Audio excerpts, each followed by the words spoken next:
冰箱是现代家庭中不可或缺的电器，它通过降低食物存储环境的温度，延缓食物腐败和变质的过程。冷藏室的温度一般保持在4摄氏度左右，可以减缓微生物的生长速度，延长大部分新鲜食物的保鲜期。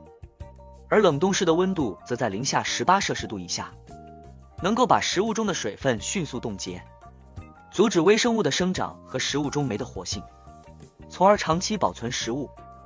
正确使用冰箱不仅包括合理设置温度，还包括避免交叉污染，定期清洁和合理摆放食物，以确保食物的新鲜和安全。了解冰箱保鲜的科学原理，可以帮助我们更有效地利用冰箱，减少食物浪费。